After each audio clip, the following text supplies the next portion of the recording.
Hola, soy Lucía de los Santos. El día de hoy nos acompaña Jessica Palacios Gómez, es psicóloga y sexóloga clínica, colega. Hasta mayo de este año, Jessica estuvo en la Comisión Estatal de Derechos Humanos de Nuevo León como jefa de psicología en el Centro de Atención a Víctimas y como perito en evaluaciones psicológicas. Bueno, hace apenas una semana encontraron el cuerpo de Ana Lisbeth, de 8 años de edad, en Juárez, Nuevo León.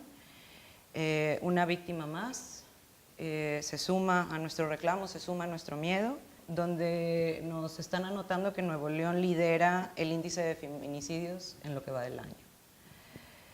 Jessica, hasta donde tengo entendido, el delito tipificado tal cual de feminicidio tiene en Nuevo León apenas un año, según 2017, por ahí de marzo, abril. ¿Es este el primer feminicidio infantil en Nuevo León? El primer feminicidio infantil, sí, no el primer feminicidio en Nuevo León. Creo que hasta la fecha van 18.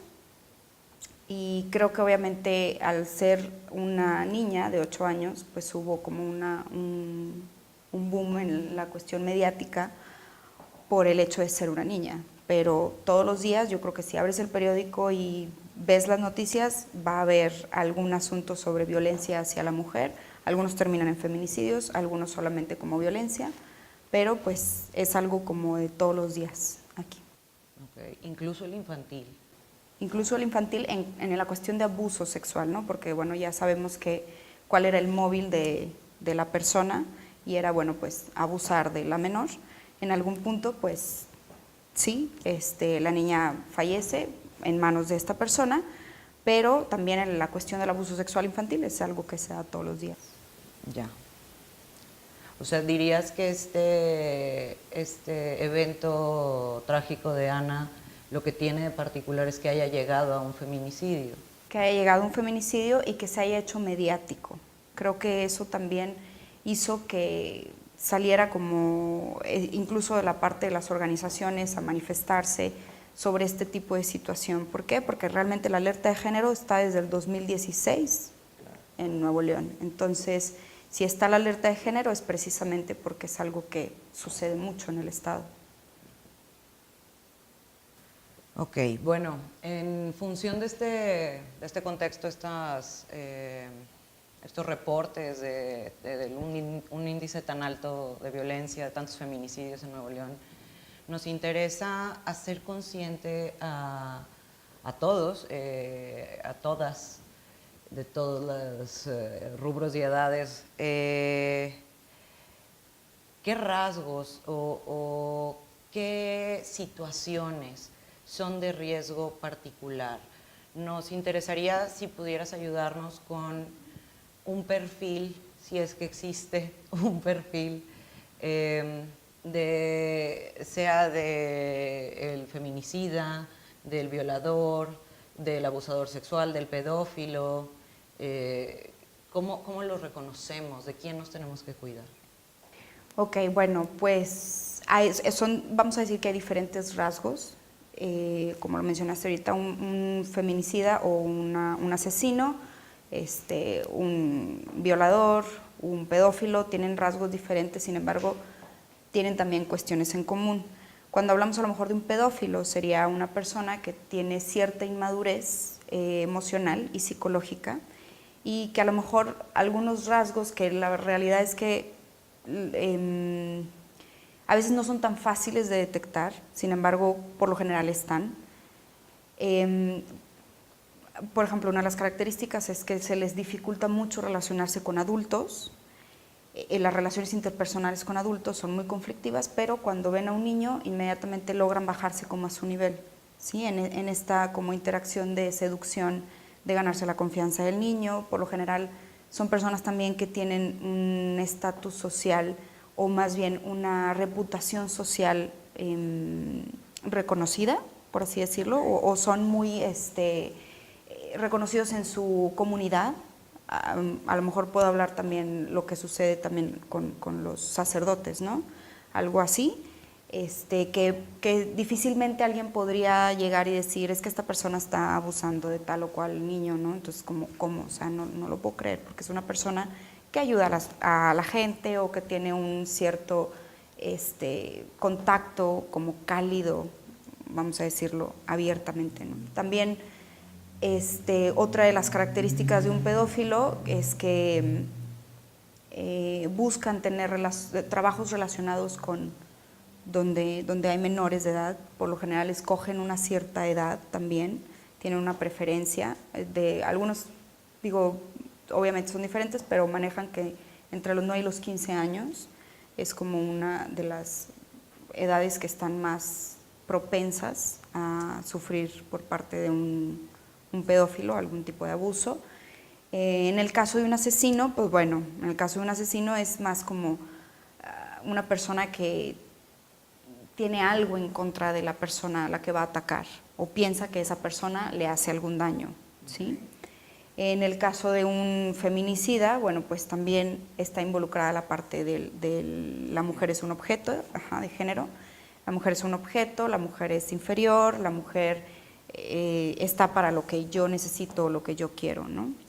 Entonces son diferentes cosas, pero la realidad es que un perfil así como tal, Lu, no lo hay. Yo creo que hay una parte en la que la gente llega a pensar que son personas con una enfermedad mental o con una enfermedad psicológica y no necesariamente.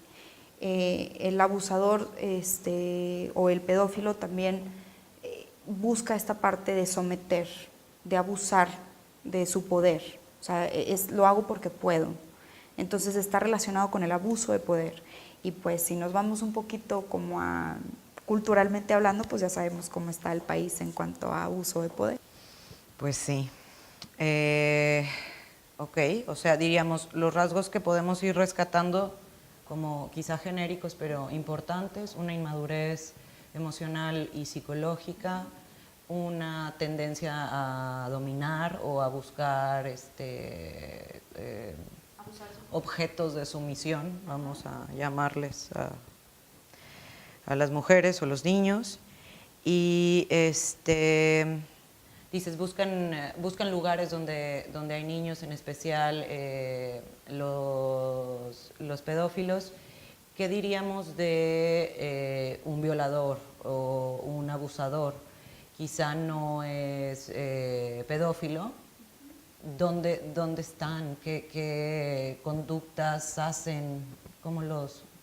Creo que, bueno, también está muy relacionada a la parte, vamos a decir que hay diferentes tipos o clasificaciones, por así decirlo, porque es lo mismo, como querer entrar en una carta así de es esto y esto y esto, y la realidad es que como hay personas diferentes, hay perfiles diferentes, ¿no? de violadores o abusadores, pero bueno, hablamos de esta parte en la que tienen como baja tolerancia a la frustración, por eso el no para ellos es como incluso un alentar a seguir.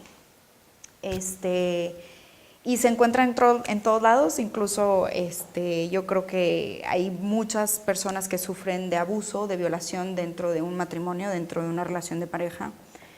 Como están los sistemáticos, están los oportunistas, es decir, quienes ven la oportunidad en una chica sola o una adolescente que está como descuidada, por así decirlo, vamos a decir, no me refiero a negligencia, sino descuidada en la calle.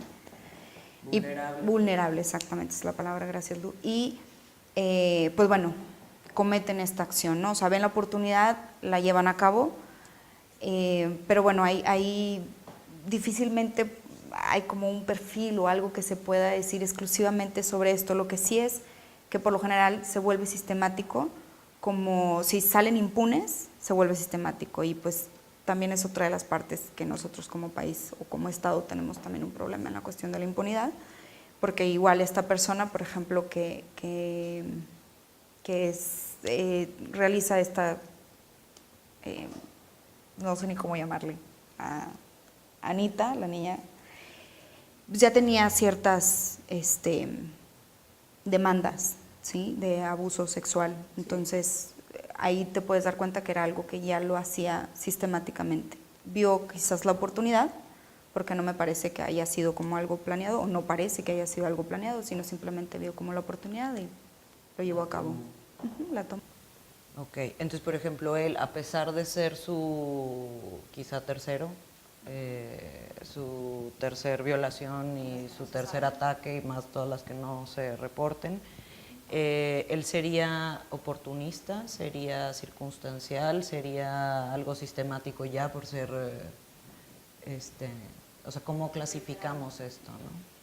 Pues yo creo que sí es una cuestión a lo mejor oportunista, pero sistemático. Okay. O sea, lo lleva a cabo sistemáticamente cuando ve la oportunidad, porque me parece que digo, hay quienes se toman o les llaman profesionales, que no debería ser así, pero bueno, los autores algunos lo manejan, como quienes llevan un poco más esto a cuestiones de seducción de niños para trata de blancas, o para la cuestión de la pornografía infantil, que obviamente es mucho más trabajo psicológico, es mucho más trabajo de relación uno a uno con un adolescente o con un niño. Y en este caso, pues yo creo que la persona, aunque ya lo había hecho varias veces, tiene denuncias, y las que a lo mejor pues no se saben, pero más bien vio como la oportunidad y la tomó. Regresándome un poquito a rasgos específicos o rasgos particulares, hay una clasificación que usa Robert Hare de la Universidad de Vancouver, bueno, aunque más que clasificación es como, digamos, un listado de rasgos. Habla de relaciones afectivas cortas, habla de afectos superficiales, habla de falta de empatía, tendencia al aburrimiento, incapacidad de asumir los propios actos. ¿Son estos distintos? ¿Son parte de la misma inmadurez psicológica y emocional? ¿Qué son? ¿Cómo? Yo creo que sí es parte de la inmadurez psicológica y emocional de la persona, que eso mismo es lo que provoca el no poderse relacionar, vamos a decir, de una manera sana en sus relaciones interpersonales adultas.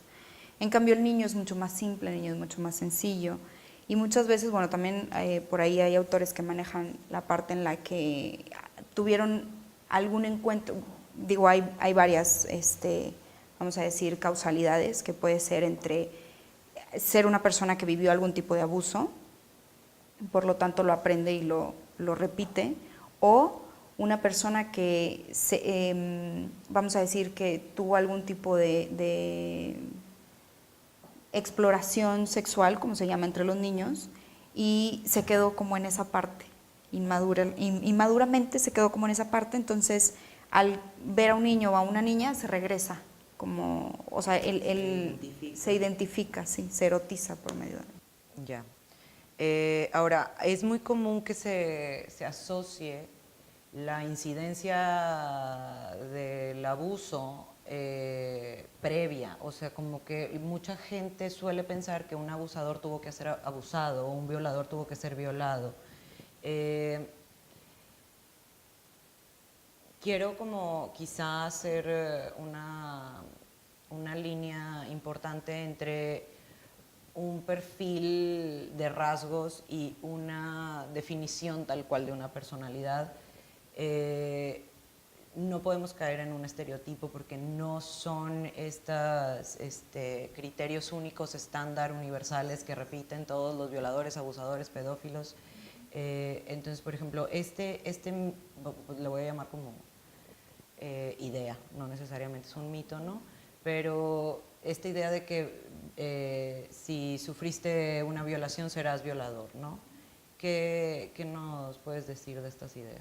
Que obviamente no es un rasgo que esté presente en todas las personas que, vamos a decir, que hacen este tipo de actos. Sí es una idea preconcebida, y como te digo, hay autores que lo manejan, puede ser, mas no necesariamente. No es regla. No es regla, y vuelvo un poquito a lo que te mencionaba, pensamos que tienen algún tipo de problema psicológico, y la mayoría de las veces son personas total y completamente sanas, que si tú les pones un test psicológico te salen muy bien, ¿no?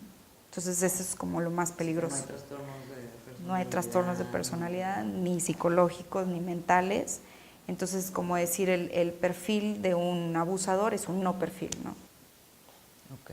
Esto es, yo creo que bastante crítico porque sí queremos hacer una conciencia, sí queremos hacer una atención especial como mujeres, como niñas, digo, como todos, ¿no? Como madres, como hermanos, como padres, tíos, lo que sea. De quién protegernos y bueno, saber que no es un personaje tétrico como solemos imaginarlo o trastornado, digo, sin decir que es una persona sana, ¿verdad? Porque eso sería otra cosa, pero no es esta idea de el loco que como que, bueno, si no está rayando en la locura, seguramente no fue él, ¿no? Bueno, eso me parece importante. ¿Hay algo más que consideres relevante agregar de los perfiles o de estos rasgos? Igual, también muchas veces se piensa, Lu, que son personas con una preferencia sexual que no es la heteronormativa, es decir, Claro. que son personas homosexuales, y la realidad es que tampoco es ningún indicador ni es una regla, ni mucho menos. Ok. ¿Dirías que la mayoría del abuso o las violaciones son por heterosexuales? ¿A víctimas mujeres? O sea, la mayoría de los atacantes son hombres. Ok, perfecto. Jessy, ¿podrías hablarnos un poco de las circunstancias?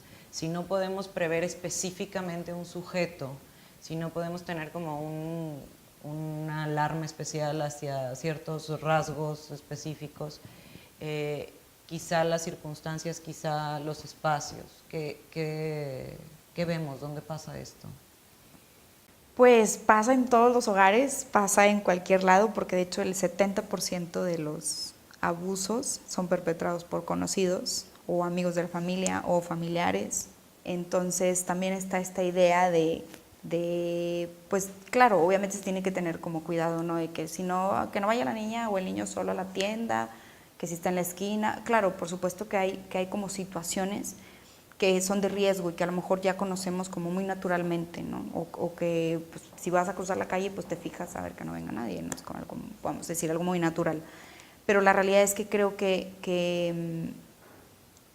el hecho de que seamos número uno, México sea número uno en abuso sexual infantil, tiene que ver con el aspecto de que nos cegamos como al tema y no pensamos que va a pasar dentro de nuestra casa, que va a pasar por algún familiar, que va a pasar por algún conocido, algún amigo de la familia. Y creo que es pues ahí donde más está el riesgo, ¿no? Y en la negación. En la negación. Yo creo que alguien alguna vez me dijo, nunca subestimes el poder de la negación. Y me hace mucho sentido, ¿no? O sea, la negación de eso no pasa, como, o sea, claro que no, mi papá no está enfermo, mi tío no está enfermo, mi abuelo no está enfermo. ¿Por qué menciona hombres? Porque obviamente es por la mayoría de los hombres es los que perpetúan este tipo de situaciones. Pero creo que ahí es donde está el peligro, a veces está en casa. Ok. Bajo esta premisa de que la mayoría de los abusos y de la violencia sexual se vive en casa, ¿qué factores específicos en casa podrían ayudarnos a cuidarnos, a cuidar? Bueno, pues yo creo que principalmente sería como la información, la parte del cuidado del cuerpo. O sea, a los niños se les habla de sexualidad desde que están chiquitos, y muchas veces decimos eso como sexólogas, ¿no? Y se paran de pestañas de que, es que ¿cómo le voy a decir eso? O los quiero mantener inocentes más tiempo, pero porque la gente se imagina que cuando dices hablar de salud sexual, inmediatamente el coito, ¿no? O sea, y realmente hablar de salud sexual es hablar sobre tu cuerpo, hablar sobre el respetar el cuerpo, el conocer el cuerpo, que los niños conozcan las partes de su cuerpo y las mencionen como tal, o sea, el nombre que debe ser, así como dicen brazo, mano, ojo, pie, pene, vulva, es lo mismo, ¿no? Y creo que en esa parte es donde se debe de trabajar en la información, que pues es la única herramienta que le puedes dar a tus hijos, es la única, creo yo, salvavidas que le puedes dar, informarte como papá, hijo, hermano, tío, primo, mamá, madrina, abuela, lo que sea, informarte. Y muchas veces también a veces me preguntan, bueno, ¿y qué pasa si el hijo o la hija, pues ahorita pasa el 80 del tiempo en casa de los abuelos o de los tíos porque pues los papás trabajan? Pues bueno, entonces tienes que saber en dónde los dejas, ¿no? Y con quién los dejas. Esa parte, no solamente tú informarte, sino saber que tu red de apoyo o la gente en la que tú confías también tiene la misma información que tú. Y obviamente no nada más eso, sino con el niño tener un canal de comunicación para que el niño en algún momento sepa qué es lo que no es normal y qué es lo que sí es normal, que puede pasar si alguien se le acerca, si alguien lo toca, si alguien se siente incómodo. Creo que esa es como la clave. O sea, si el niño se siente incómodo, que tenga la capacidad de decirlo. ¿Por qué? Porque muchas veces, voy a hablar aquí como de Regiolandia, esta parte de llegar a una fiesta y que son las familias grandísimas, y entonces salude a todos, mi hijo, y no sea ranchero, y de beso, y el niño siente su espacio invadido, su espacio físico, y no quiere, y entonces se le obliga, y entonces ahí le estás enseñando que al adulto le tienes que hacer caso. Y que tú será dirigido. por un adulto. Entonces, pues se acerca el tío, se acerca alguien más, el amigo, y oye, ven, tócame, y entonces pues el niño ya en su cabeza se quedó pues tengo que hacer caso porque es un adulto, me tengo que acercar. Okay. Entonces, esa parte también creo que es como muy importante que culturalmente no la vemos. Ok, claro. O sea, bueno, vamos a bajarlo. Diríamos en casa, desde cuidar obviamente, vamos a decir, vigilar a todas las personas, a ver con quién estás, con quién están los niños, con quién se quedan, pero no solo eso, sino abrir un espacio, un canal, una comunicación directa entre menores y mayores donde se pueda hacer queja clara de se me invadió, se me tocó, se me dijo tal cosa, me incomodó, etcétera, ¿no? Ok. Otra de las concepciones que suelen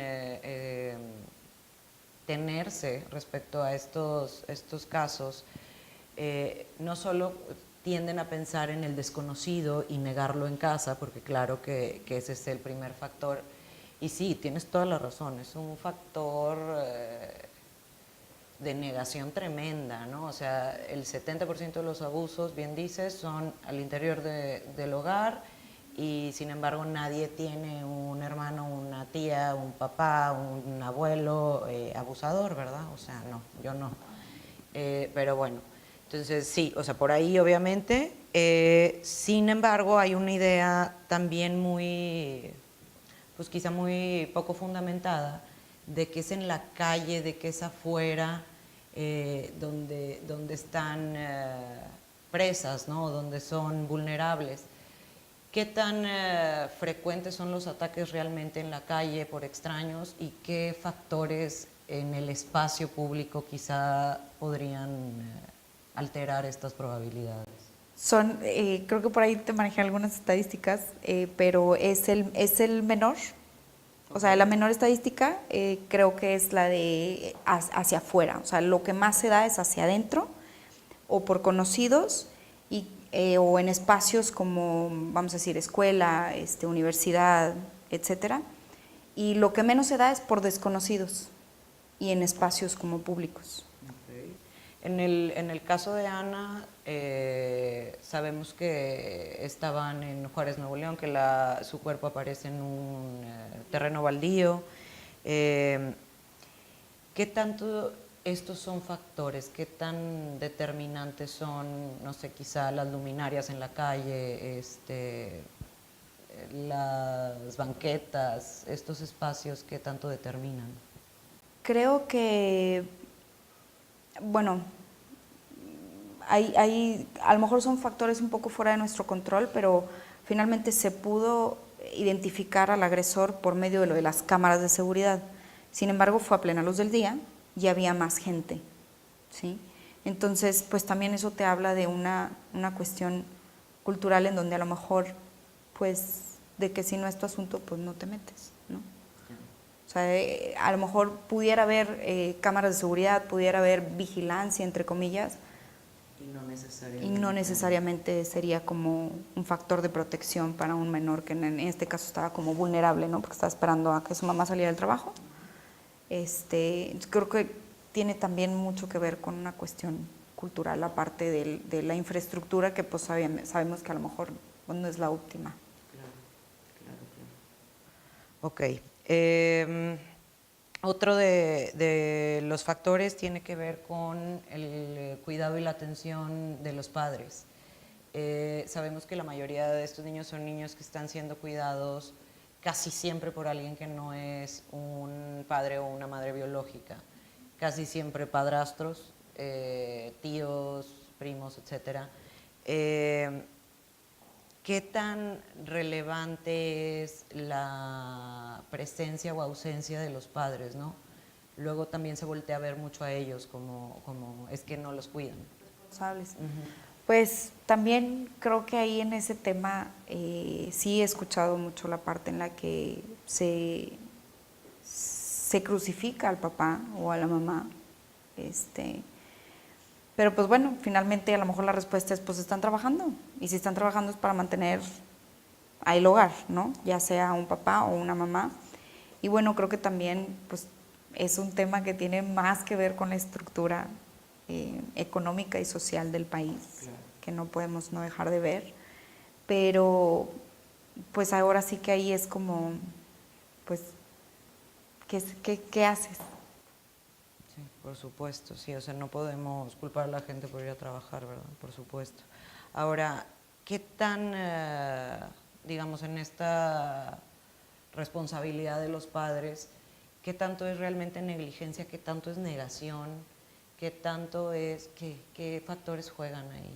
Yo creo que, o sea, como decíamos ahorita, a lo mejor hay situaciones que pues tú no puedes prever, que no puedes controlar, que no puedes encerrar a los niños en una burbuja, pero sí puedes darles lo que a ti te corresponde, que es como la educación y es la información, y son como las situaciones de cuidado y peligro, ¿no? Hay un montón de videos que digo, yo me la paso igual que tú compartiendo los videos para que la gente vea de cómo es bien fácil llevarte un niño de un parque, ¿no? Se hacen los experimentos sociales que hacen los chicos, uno con un perrito, otro con dulces, y fácil se los llevan y las mamás están sentadas a 3 metros, 4 metros, ¿no?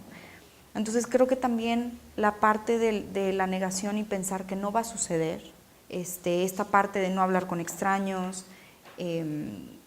aunque te ofrezcan, aunque te digan, esa parte creo que también a veces se queda un poco como a la deriva, ¿no?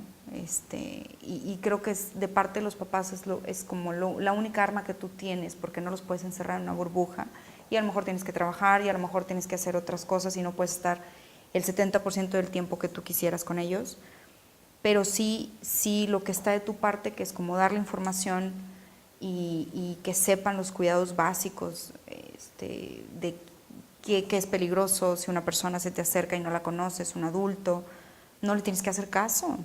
O sea, como esa parte, ¿no? También creo que es la que ha faltado un poco, quizás por lo mismo, por cuestión de rutina, por cuestión de trabajo, por 1000 cosas, pero creo que siempre antes del lamento está como la prevención. Claro, por supuesto. Y sí, digo, ahí pensaba en varias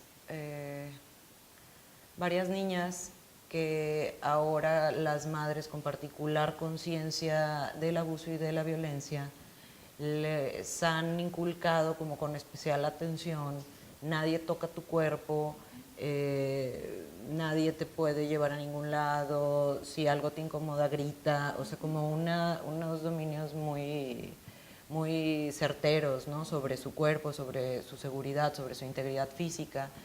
Y justo ahorita me venían a la mente niñas chiquitas, 4 o 5 años, pero no me toques, ¿no? O sea, que poniendo límites claros, ¿no? Y bueno, pues sí, creo que eso ante todo viene de estarlo verbalizando, de estarlo aclarando. Y fíjate que, o sea, como que no me había puesto a pensar en cuán crítico es el factor de la negación y esta cosa moral. Bueno, que aparte acá en Nuevo León, sí, en Nuevo León la doble moral nos pega nos pega por todos lados. Sí, seguramente. Si hubiera índice, seguramente también sería, bueno, quién sabe. Hay otros estados también. Pero bueno, ok. Jessy, ¿qué convierte a una persona, a un hombre, en feminicida? Pues son muchos factores. Creo que el factor cultural es el que tiene mucho que ver, la diferencia de género, o sea, la disparidad de género, la cultura patriarcal, la cultura falocéntrica, en donde pues la mujer es un objeto y tú puedes tomarlo y hacer con él lo que tú quieras, ¿no? La mujer es inferior en muchos aspectos, culturalmente hablando, más aparte, cuando digo machismo a veces como que la palabra no me gusta tanto porque los hombres luego se ofenden, ¿no? Ay, es contra mí. Realmente a veces las mujeres somos también más machistas, claro, que los hombres. Claro, claro. Y el machismo creo que es algo que que ejercemos hombres y mujeres, ¿sí? Y creo que en esta parte está culturalmente lo que pues, se le permite al hombre que a la mujer no, ¿no? Entonces al hombre se le permite un poco más, creo que desde niños, desde el que ellos tienen su pene y lo pueden agarrar y entonces se les festeja, ¿no? Toda esa parte. Cuando son adolescentes se les alienta y ay sí, y mi gallo está suelto, cuidan sus gallinas y todas estas frases que también muchas veces el lenguaje es bien importante y pensamos que no, pero la realidad es que es bien importante porque es lo que va haciendo como que se te quede en el chip y que sea culturalmente, pues yo puedo, o sea, si yo le quiero dar un beso, pues yo se lo puedo dar, ¿no? O sea, porque yo lo quiero hacer. Entonces, a ver, o sea, hay una diferencia entre algo que tú quieras hacer y que sea consentido por la otra persona. Entonces, creo que culturalmente, cómo se hace un feminicida, pues desde la cultura del patriarcado, desde la cultura de la diferencia de géneros, y a lo mejor, no sé, yo podría decir baja tolerancia a la frustración, vivimos en una cultura que se fomenta la agresividad, se fomenta la violencia, todo se arregla con violencia, y creo que también esa parte en cuanto a desconocimiento de que la violencia solamente es algo físico, también es algo emocional, también es psicológica, también es económica, hay muchos tipos de violencia y al hombre se le da el poder de ejercerla sin que los demás nos demos cuenta, ¿no? O sea, es como un techo de, ¿cómo se llama? Techo de cristal, ese mero. Entonces creo que esa parte tiene mucho que ver, como por ejemplo, no sé si recuerdas el caso de la chiquita esta que corta al novio y el chavo va y le dispara afuera de su casa en la cochera. Claro, sí. ¿Por qué? Porque le dijo que no quería andar con él. Y entonces, ¿cómo? O sea, ¿cómo ya no vas a querer andar conmigo? Entonces, esa parte, ¿no? De como hombre tengo derecho y puedo y quiero y lo que yo hago, lo que yo quiero se hace, ¿no? Entonces, creo que también, pues eso es lo que va fomentando, va haciendo un feminicida. Claro, digo, sí, justo. O sea, el feminicidio se tipifica como el asesinato por el simple hecho de ser mujer, ¿no? O sea, asume una condición de género en su violencia ejercida. O sea, te violento porque eres mujer, ¿no? Por supuesto, está instaurada en el machismo, ¿no? Muy bien. Bueno, hasta ahorita nos vas explicando un poquito del plano más tangible, del más real, de lo que entendemos que sucede y como todas las ideas culturales alrededor de estos eventos violentos de género y sexuales, ¿no? Vamos entendiendo y lo voy bajando, corrígeme si es necesario. Realmente cuando hablamos de la violencia de género hacia mujeres y niñas, la gran parte de esta violencia se encuentra adentro de la casa y no necesariamente afuera, ¿correcto? Así es. Okay. Esta parte. Ajá. ¿Perdón? Es como donde más se vive la violencia, obviamente, dentro de la familia o dentro del hogar. Ok. Creo que este criterio es uno de los principales que por más que repetimos parece como no procesarlo, ¿no? Por supuesto vamos a tener los cuidados y las atenciones de enseñarles a los niños y obviamente a las mujeres de todas las edades que no se vayan con extraños, que procuren salir en horas menos peligrosas, digo, lo genérico de atención al peligro, ¿no? Sin embargo, la mayor parte del peligro no lo están enfrentando necesariamente en la calle. Ahora, claro que valdría la pena, ¿no?, asegurarnos que las calles estén bien iluminadas, que haya quizá casetas de auxilio, vigilancia, cámaras. Por supuesto que los espacios son importantes, por supuesto que entre más gente esté en el espacio, menos probable es que se dé esto. Sin embargo, en la realidad vemos que de todos modos sigue sucediendo, porque ante todo no queremos verlo, no le estamos poniendo atención, y la mayor parte del tiempo sucede dentro del hogar. Ok. Dentro del hogar, decíamos, suelen ser los hombres los que atacan. Hablábamos de la cercanía del atacante o del agresor hacia las posibles víctimas. Y bueno, quizá valdría la pena retomar un poco los pocos rasgos que al menos podemos encontrar en los casos de violencia de género a mujeres y niñas en Nuevo León. ¿Qué ves, no? Sí. Bueno, pues obviamente estamos hablando de una persona machista, una persona con cierta inmadurez psicológica y emocional. Esto quiere decir que sus relaciones interpersonales con adultos son difíciles o son cortas en el caso de relaciones emocionales, sentimentales.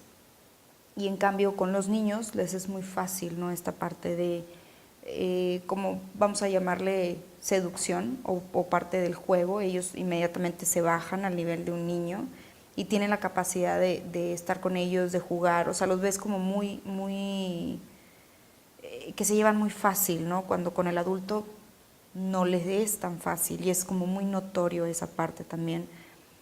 Buscan estar en trabajos o en situaciones que puedan estar rodeados de niños también. Tienden a ser heterosexuales y a escoger a sus víctimas también de cierto rango de edad. Tienen como cierta preferencia por rangos de edad.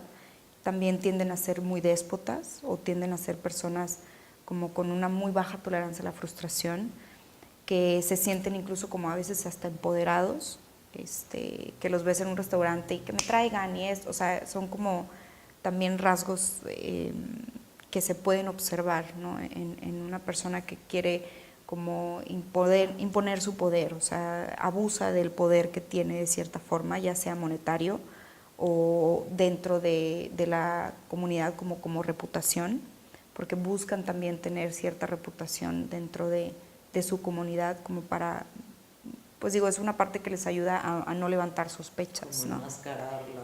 Exacto, o sea, es así, nivelan esa parte de, pues si el niño llega a hablar o llega a decir algo, no le van a creer, o sea, pues como yo, ¿no?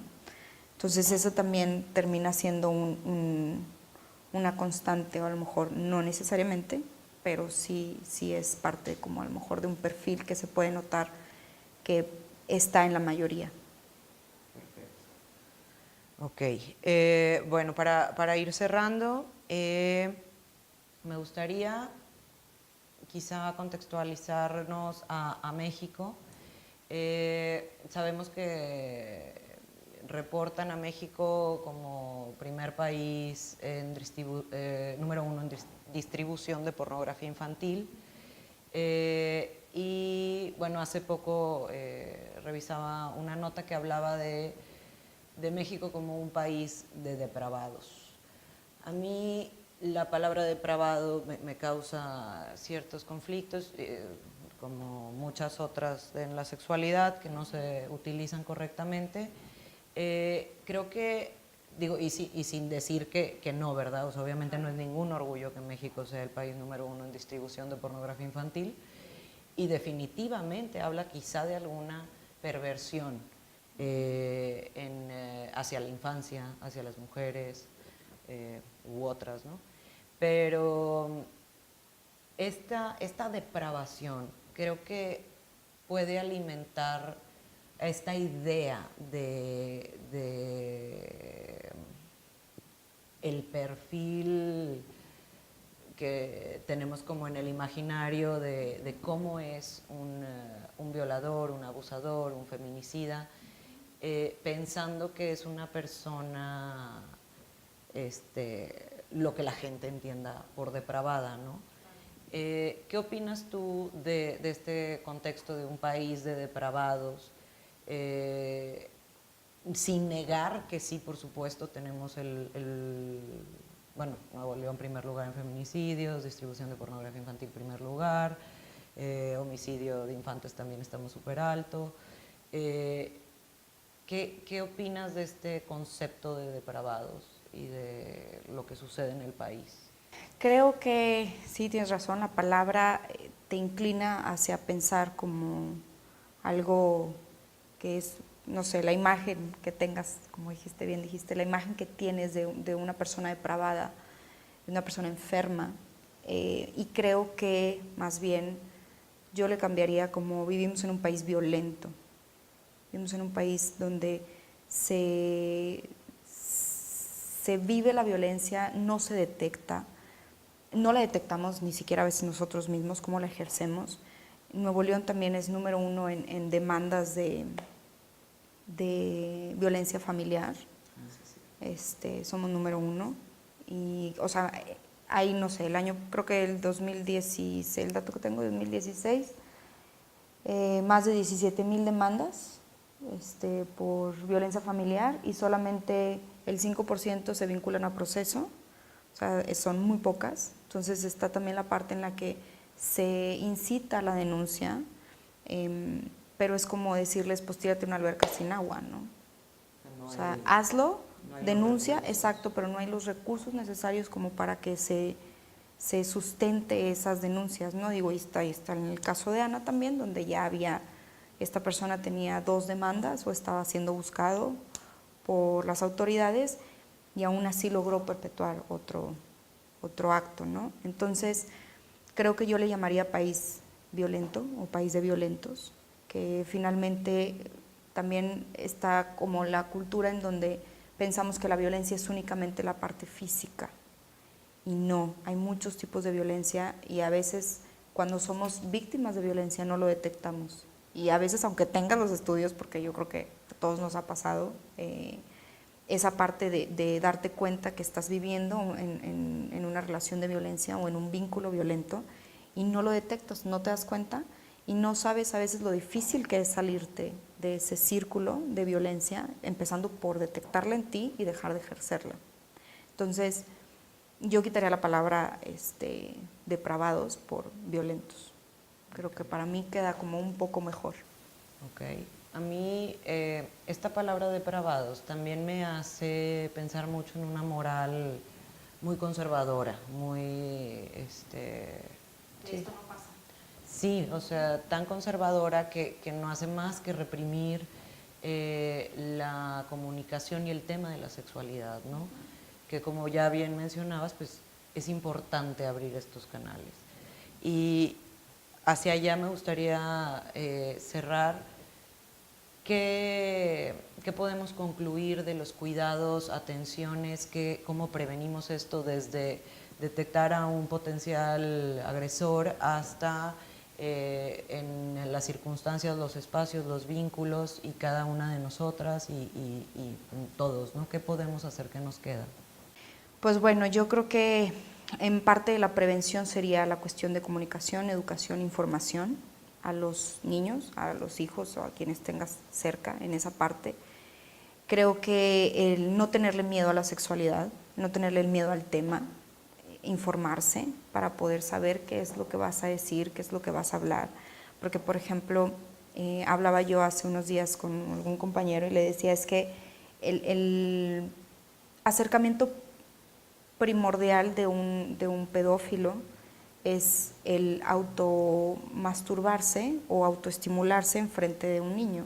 Entonces si ve que el niño no reacciona con asombro o se asusta o le dice voy a hacer algo, me explicó, o no se va, se da cuenta que el niño no tiene la información, no sabe qué es lo que él está haciendo. Entonces el siguiente paso es acercarse, ¿sí? Y ¿qué es lo que pasa? Que cuando tú hablas con los papás y les dices es que el niño tiene que saber qué es, quitas a lo mejor la palabra masturbación porque ya sabes que a todo mundo le hace ruido.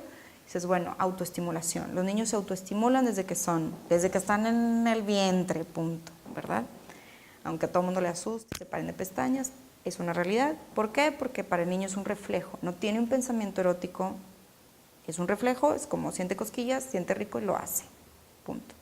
Y entonces es que el niño sepa distinguir qué es normal y qué no es normal, ¿sí? O sea, que no le tenga miedo al cuerpo, pero que sí sepa que si una persona que está enfrente de él, que es alguien que él no conoce, que es un adulto, y que empieza a desabrocharse y empieza a sacar sus órganos sexuales y entonces empieza a tocarse enfrente de él, no es normal. Entonces, por ejemplo, en esa parte, darle la información, que sepan que es distinguir entre lo que es normal y lo que no es normal, precisamente para que tengan como la capacidad de denunciar o de hablar o de decir me pasó esto.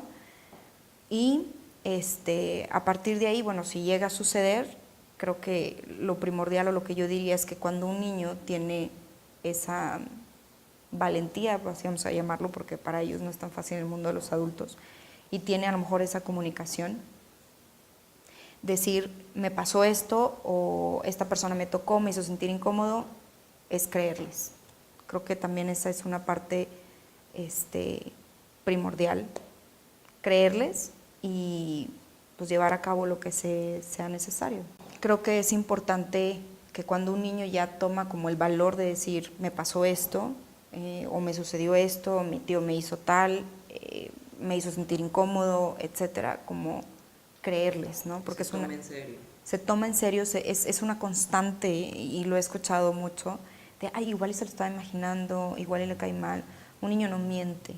¿Por qué? Precisamente porque si ni siquiera tú le has dado la información, ¿cómo vas a ver que esa situación, o sea, se lleva a cabo, se hace, me explico? O sea, el niño no tiene esa información porque a lo mejor no se la has dado, y si la tiene y te lo está diciendo, pues obviamente lo tienes que...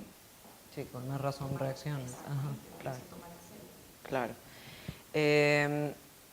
Ok.